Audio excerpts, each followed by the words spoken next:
복음서를 읽다 보면 예수님께서 병자들을 치유하시는 장면을 우리가 자주 만나게 됩니다. 여러 불치병들과 또 장애를 회복시키시고 심지어 이미 죽은 사람들을 다시 살리시기까지 하는 것이 예수님의 치유입니다. 게다가 그 치유는 한 번도 실패한 적이 없습니다. 그것도 단번에 모든 병들이 완벽하게 나았다라고 하는 것을 우리가 성경 말씀을 통해 읽을 수가 있습니다. 그런데 이 모든 복음서의 말씀을 다 통틀어서 딱 한 번 예수님의 치유가 완벽하지 않아서 추가적인 치유를 할 수밖에 없었던 사건이 있습니다. 그것이 바로 오늘 우리가 읽었던 본문 마가복음 8장 23절 이하에 나오는 말씀입니다. 8장 23절에 이렇게 되어 있습니다. 예수께서 맹인의 손을 붙잡으시고 마을 밖으로 데리고 나가사 눈에 침을 뱉으시며 그에게 안수하시고 무엇이 보이느냐 물으시니 라고 되어 있습니다. 여기서 맹인이 등장하죠. 예수님께서 벳세다라고 하는 마을에서 만난 맹인을 치유하시는 장면입니다. 환자의 눈에 침을 뱉어서 바르신 후에 손을 대면서 치유하시는 그런 장면이 그려집니다. 상당히 구체적으로 예수님이 어떻게 치유하셨는지를 여기서 설명을 하고 있는 거죠. 말씀 한마디로도 그런 구체적인 어떤 행위가 아니고 그냥 말씀 한마디로도 병을 척척 고치시던 예수님, 그 예수님의 모습을 생각하면 당연히 이번에도 이 한 번의 치유로 모든 것들이 깨끗하게 나아졌다라고 하는 그런 결과를 우리가 기대할 수 있습니다. 심지어 눈앞에 있지도 않은 환자를 고치신 적도 있지 않습니까? 먼 곳에서 마치 원격으로 고치듯이 말씀 한 번으로 다 모든 것들을 해결하신 적이 있기 때문에 그렇습니다. 그러니까 지금처럼 그런 상황에서 나왔는데 지금처럼 눈에 침을 바르고 손까지 얹어주신 정도면 당연히 이 맹인도 이제는 완전히 보게 될 것이다 라고 우리가 생각할 수밖에 없는 거죠. 이 첫 번째 치료 후에 예수님께서 질문하십니다. 이 맹인에게 질문하시는 건데 무엇이 보이느냐라고 질문하시죠. 마치 드라마에서 보면은 어떻게 이 의사 선생님이 큰 부상에 있던 주인공 이렇게 붕대로 눈이 감겨 있다가 그것을 이렇게 풀면서 뭐가 좀 보이십니까? 라고 이렇게 물어보는 그런 장면이 떠오릅니다. 그런데 이어지는 말씀에서 보면 이 맹인으로부터 뜻밖의 대답이 나옵니다. 이어지는 24절 말씀인데 이렇게 되어 있습니다. 쳐다보며 이르되 사람들이 보이나이다. 나무 같은 것들이 걸어가는 것을 보나이다 하거늘 이라고 되어 있습니다.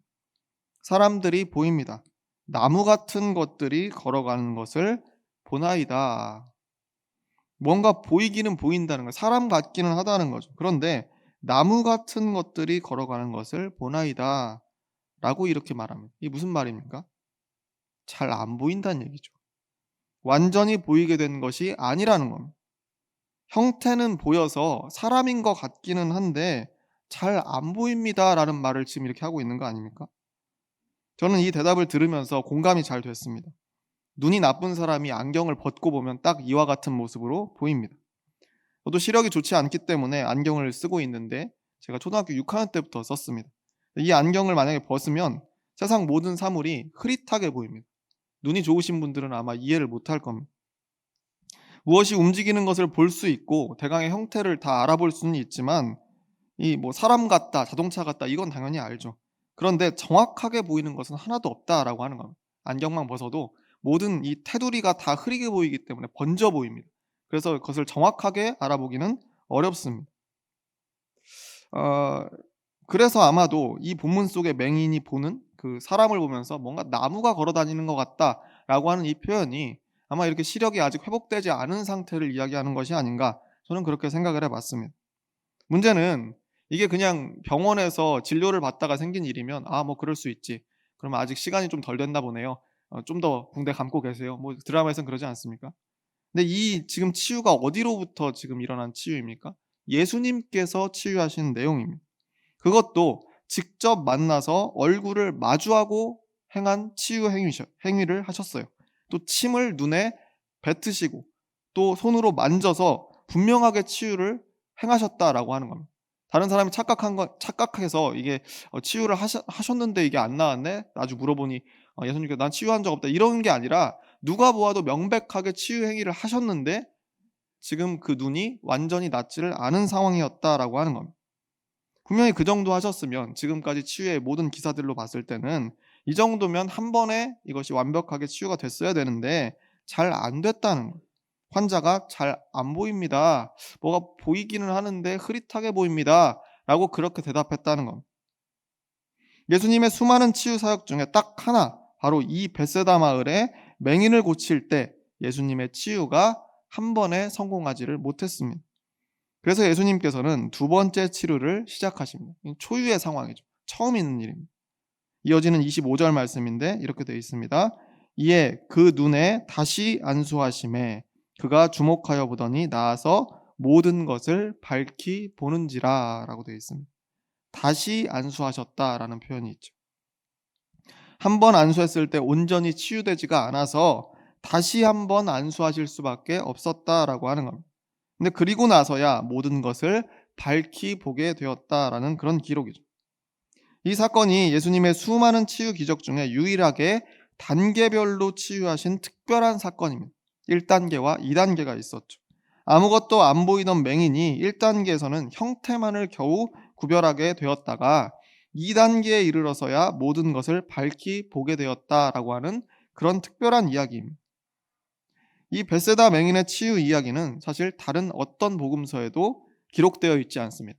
마태복음, 마가복음, 누가복음 이 세 복음서를 새 쌍둥이 복음서라고 이름 붙일 정도로 그렇게 닮아 있는데 서로가 서로의 내용을 참고하고 특별히 마가복음이 가장 먼저 쓰였기 때문에 그 마가복음에 나온 내용들을 마태복음과 누가복음이 많이 차용을 했습니다.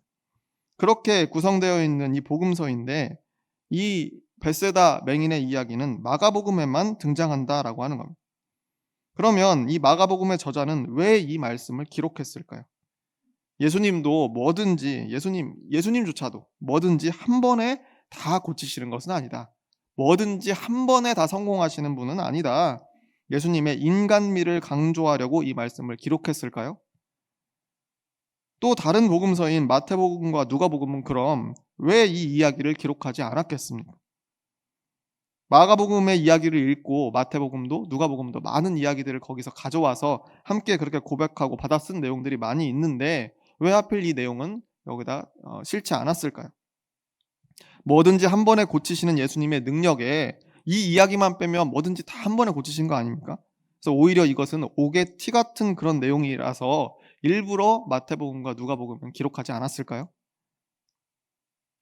오늘 본문인 벳세다 맹인 치유 사건 바로 뒤에 이어지는 이야기를 보면 예수님께서 제자들에게 질문을 던지시는 장면이 나옵니다. 마가복음 8장 27절 말씀인데 이렇게 기록되어 있습니다. 예수와 제자들이 빌립보 가이사랴 여러 마을로 나가실새 길에서 제자들에게 물어 이르시되 사람들이 나를 누구라고 하느냐. 벳세다에서 맹인을 고치신 직후에 예수님은 그곳을 떠나서 빌립보 가이사랴 지방에 들어가셨는데 거기에 가는 그 길가에서 제자들에게 이런 질문을 던지셨다는 거예요. 사람들이 나를 누구라고 하느냐? 사람들이 나를 누구라고 그렇게 부르더냐? 라고 그렇게 물어본 겁니다.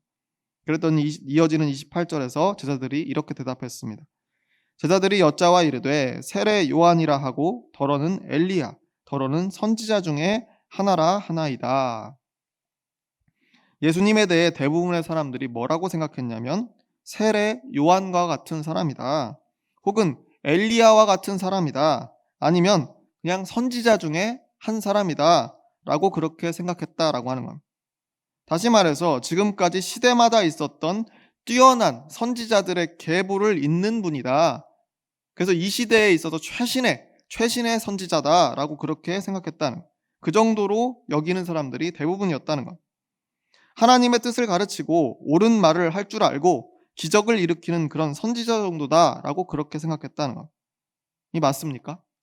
틀렸죠. 예수님을 오해하고 있었다라고 하는 겁니다. 물론 사람들이 예수님을 직접 봤습니다. 눈으로 직접 보고 예수님의 말씀을 귀로 듣고 기적을 실제로 체험하기는 했지만 예수님이 어떤 분이신지는 제대로 깨닫고 있지를 못했다라고 하는 겁니다. 마치 영적으로 보자면 맹인과도 같은 상태였다. 사람들이 예수를 보고 있었지만 영적으로는 못 보고 있었던 거죠. 바로 앞에서 벳세다 마을의 맹인에게 예수님께서 물으셨습니다. 무엇이 보이느냐 하는 그 질문하고 여기서 사람들이 나를 누구라고 하느냐라고 하는 질문이 문학적으로는 연결되고 있다라고 하는 겁니다. 무엇이 보이느냐라고 맹인에게 물으셨던 것처럼 사람들이 나에게서 누구를 보느냐, 사람들이 나에게서 무엇을 보느냐라고 하는 이 장면이 비슷하게 지금 연결되고 있다라고 하는 겁니다. 그래서 마치 맹인이 그 앞을 보지 못했던 것처럼 예수님에 대해 말하는 사람들도 마치 맹인처럼 예수님이 누구인지 깨닫지 못하고 선지자 중에 하나다라고 그렇게 오해했다는 겁니다. 그래서 예수님께서는 이번에는 제자들에게 같은 내용을 질문하십니다. 이어지는 29절 상반절 말씀인데 이렇게 되어 있습니다. 또 물으시되 너희는 나를 누구라 하느냐? 너희는 나를 누구라 하느냐? 다른 사람들은 마치 맹인처럼 나를 제대로 보지 못하고 있는 것 같은데 그러면 너희 제자들은 나를 어떻게 보고 있느냐라고 그렇게 질문을 던지신 겁니다. 이 말씀에 베드로가 대답합니다. 29절 하반절 말씀인데 우리 잘 아는 말씀이죠. 베드로가 대답하여 이르되 주는 그리스도시니이다 하매라고 되어 있습니다. 주는 그리스도시니이다. 베드로의 입술에서 나온 대답입니다. 선생님은 그리스도십니다. 정답일 것 같은 답변이 나왔습니다. 그리스도, 이 그리스도라는 말의 본래 뜻은 기름 부음을 받은 자라는 뜻입니다. 다시 말해서 유대인들에게 그리스도라고 하는 것은 곧 하나님께서 인정하신 왕이었다라고 하는 겁니다. 하나님께서 인정하신 기름 부어주신 왕, 그것이 바로 그리스도였습니다. 물론 여기서 베드로가 대표로 혼자 말하기는 했지만 12제자 모두가 같은 생각을 아마 하고 있었을 겁니다. 예수님께서는 그 제자들을 부르시고 함께 다니시면서 제자들을 가르치셨죠. 이를 통해서 제자들이 느낀 거죠. 이분이 그리스도시구나. 하나님이 보내주신 우리의 진짜 왕이시구나. 저 로마 제국이 그냥 꼭두각시로 세워둔 분봉왕이었던 헤롯과 같은 그런 사람이 아니라 진짜로 기름 부음 받은 메시아, 그리스도시구나, 왕이시구나 라고 하는 것을 제자들이 깨닫게 되었다라고 하는 겁니다. 이전에 대부분의 사람들이 예수님을 두고 단순히 세례 요한이다, 엘리야 같은 사람이다, 선지자 중에 한 사람일 뿐이다 라고 생각했던 것에 비해서는 이 제자들의 말이 훨씬 수준 높은 대답입니다. 그런데 예수님께서는 이 베드로의 대답, 주는 그리스도이시니이다 라고 이렇게 하는 그 말씀을 들으신 다음에도 그래, 그렇다, 네 말이 정답이다, 네가 정답을 맞췄구나 라고 속 시원하게 말씀해 주시지를 않는 겁니다. 주는 그리스도십니다 라고 하는 이 고백 자체가 틀린 것은 아니었지만 이 그리스도에 대한 제자들의 생각이 예수님이 걸어가실 길과는 차이가 있었기 때문에 그렇습니다. 다시 말해 모양은 얼추 비슷하게 맞췄는데 그 자세한 부분을 정확하게 보지를 못하고 있었다라고 하는 겁니다. 마치 예수님께 첫 번째 치료를 받고 나서 나무 같은 형상을 보았다라고 말했던 이 벳세다의 맹인과 똑같은 상황이 제자들에게 펼쳐지고 있었다는 것. 아예 구분조차 하지 못하던 처음의 모습보다는 조금 시력이 회복되어서 좀 나아지긴 했지만 여전히 그 형태만 흐리게 보고 있었던 그 벳세다의 맹인처럼 베드로의 고백도 완전치는 못했다라고 하는 것. 마치 맹인이 치유되는 첫 번째 단계, 1단계의 모습처럼 그 형태만 보이는 상태가 바로 베드로의 대답이었다라고 하는 거죠. 그래서 예수님께서는 벳세다 맹인에게 하셨듯이 두 번째 치료를 준비하십니다. 30절 말씀입니다. 이에 자기의 일을 아무에게도 말하지 말라 경고하시고, 마가복음 8장 30절 말씀인데 이제부터 내가 하는 말을 다른 사람들에게 누설하지 말아라.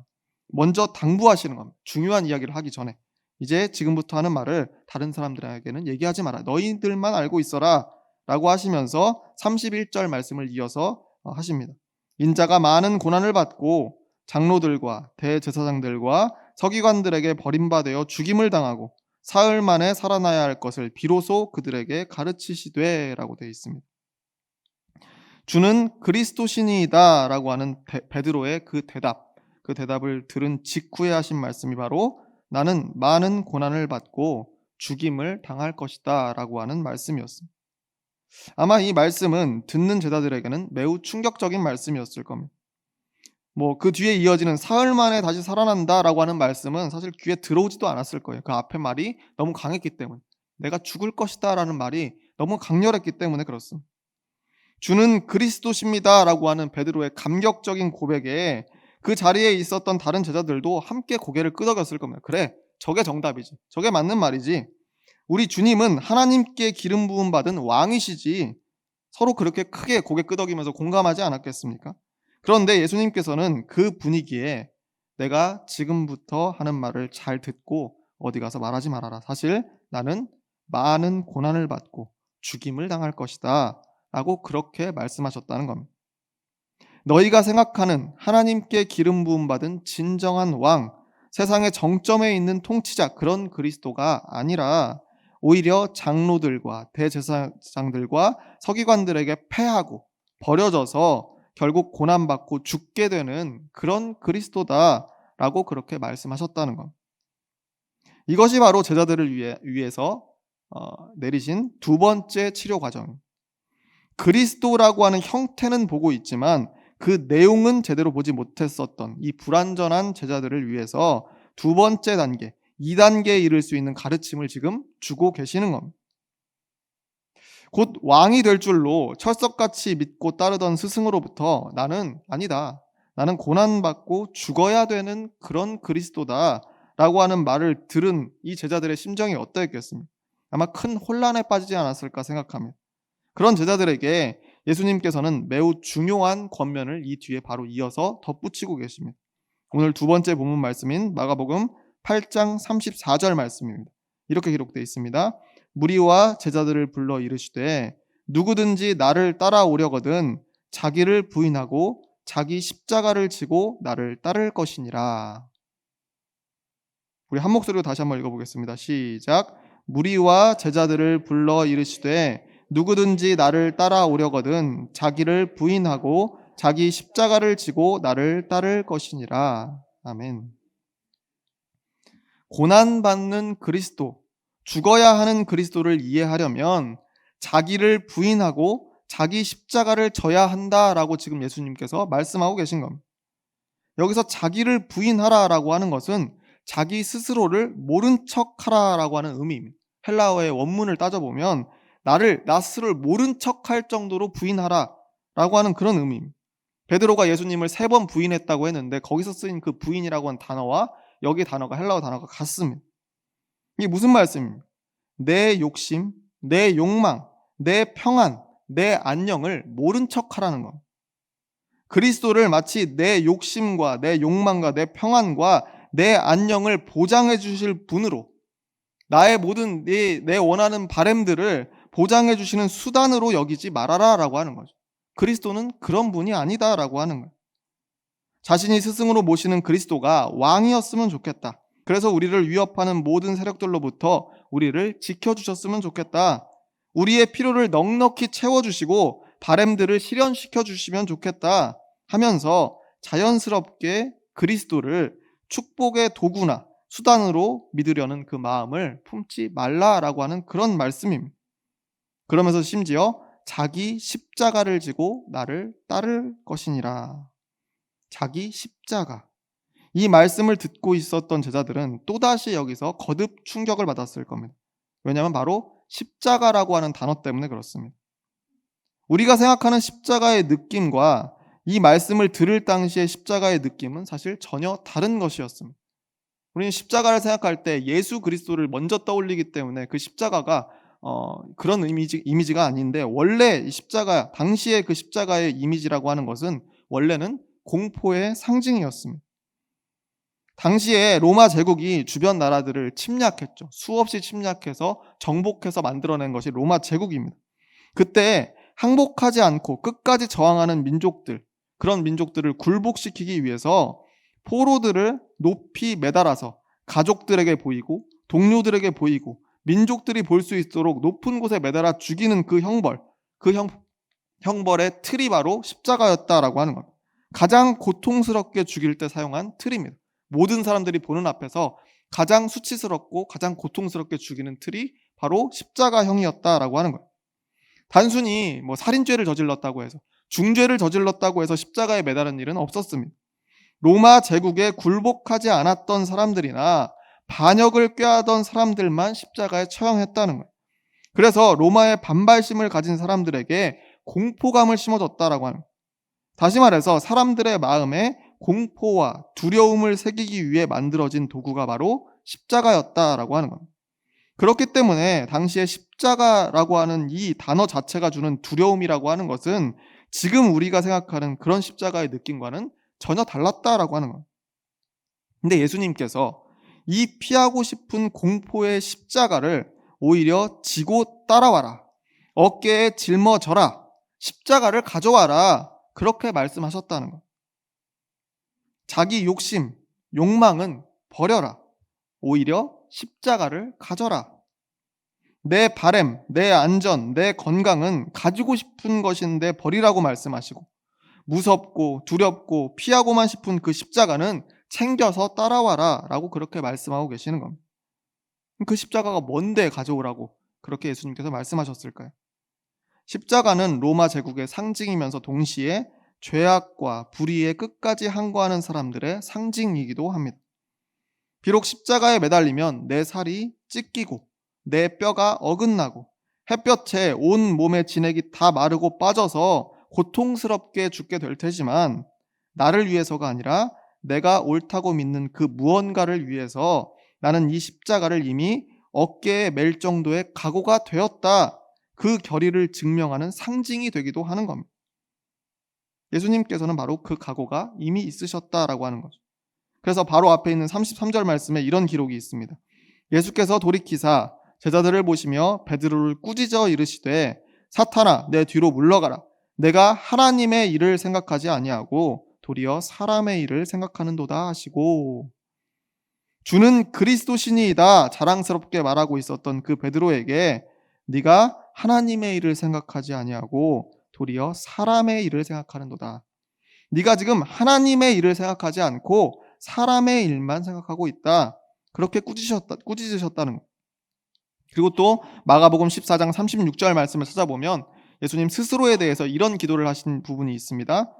예수께서는 이렇게 말씀하셨다. 아빠, 아버지께서는 모든 일을 하실 수 있으시니 내게서 이 잔을 거두어 주십시오. 그러나 내 뜻대로 하지 마시고 아버지의 뜻대로 하여 주십시오.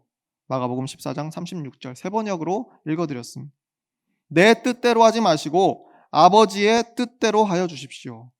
내 뜻대로 하지 마시고 아버지의 뜻대로 하여 주십시오. 이 하나님의 뜻을 위해서, 이 하나님의 일을 위해서 십자가를 기꺼이 맬 각오가 된 사람, 그런 사람에게 십자가는 하나님을 향한 충성의 상징이 된다라는 그런 말씀입니다. 그런 의미에서 자기 자신을 부인하고 자기 십자가를 지는 사람은 비로소 그리스도를 제대로 이해하게 될 것이다. 단순히 기름 부음 받은 왕으로 언젠가 나도 저분 덕 좀 보겠지, 저분이 왕이 되면 나도 뭐라도 좀 얻어먹겠지 라고 기대하면서 희미하게 바라보는 그 1단계의 수준을 넘어서 진짜 그리스도가 무엇인지, 예수님이 어떤 심정으로 십자가의 길을 가셨는지 제대로 이해하게 되는 2단계의 믿음에 이르게 될 것이다. 그렇게 예수님께서 말씀하고 있는 겁니다. 예수 그리스도를 알아보지 못하는 사람들은 처음 상태의 벳세다 맹인과 같은 사람들이었습니다. 아무것도 보지 못하는 사람들, 예수님께 기대 자체가 없는 사람들, 믿음이 없는 이 세상 많은 사람들을 상징하고 있습니다. 그리고 예수님의 제자들은 그거보단 나았죠. 그리스도를 알아볼 줄은 아는 사람들이었어요. 그래서 생업을 버려두고 예수님을 따르는 삶을 살고 있었습니다. 예수님께 기대를 걸었기 때문에 저분은 그리스도시다, 기름 부음을 받은 왕이시다, 저분을 따르면 내가 안전해질 것이고 나의 바램들이 이루어질 것이다, 저분과 함께하면 우리는 계속해서 이 평안한 삶을 이어갈 수 있을 것이다. 이것이 1단계 치유를 받았던 벳세다 맹인의 모습이죠. 어렴풋이 볼 줄은 알았던 사람들입니다. 그런데 그것으로는 완전하지 않았다라고 하는 겁니다. 자기를 부인하고 자기를 모른 척하고 자기 욕심과 욕망과 안녕과 바램을 전부 버리고 오직 하나님의 일을 위해서, 하나님의 뜻을 위해서 십자가를 어깨에 맬 수 있는 사람, 그런 경지에 이르면 비로소 모든 것이 환하게 보이게 될 것이다 라고 하는 그 말씀을 예수님께서 전하고 있는 거죠. 이런 말씀을 계속 읽을수록 이게 결코 쉽게 다다를 수 있는 목표가 아니다, 쉽게 다다를 수 있는 경지가 아니다 라는 생각이 듭니다. 자기를 부인하고 자기 십자가를 질 줄 아는 사람들에게 허락되는 개안의 경지, 그 경지라고 하는 것은 어쩌면 평생에 걸쳐도, 우리의 평생을 다 바쳐도 도달할 수 있을지 없을지 확신이 서지 않는 그런 경지입니다. 그래서 사도 바울은 고린도전서에서 이런 기록을 남긴 것이 아닌가 생각이 됩니다. 고린도전서 13장 12절 말씀에 사도 바울이 이런 기록을 남겼습니다. 우리가 지금은 거울로 보는 것 같이 희미하나 그때에는 얼굴과 얼굴을 대하여 볼 것이요. 지금은 내가 부분적으로 아나 그때에는 주께서 나를 아신 것 같이 내가 온전히 알리라. 지금 우리 믿음의 시력이 어느 정도인지 돌아보시길 바랍니다. 우리 신앙의 단계는 어느 단계에 있습니까? 예수님께 아무것도 기대할 것이 없는 맹인의 단계입니까? 그냥 선지자 중에 한 분일 뿐이다 라고 생각하는 맹인의 단계입니까? 아니면 예수님을 믿음으로 우리의 바램들이 이루어지고 우리의 삶이 계속 지속될 수 있다라고 기대하는 1단계, 희미하게 보이는 단계 정도 됩니까? 바라기는 저와 여러분 모두가 자기를 부인하고 자기 십자가를 어깨에 짊어지는 그 수준에 이를 때까지 이 신앙의 길을 계속 정진할 수 있기를 소망합니다. 그래서 언젠가 흐릿하게 보이는 경지를 넘어서 예수 그리스도를 밝히 바라보고 그의 진정한 제자로 거듭나는 저와 여러분이 모두 되시기를 주의 이름으로 축원합니다. 기도하겠습니다.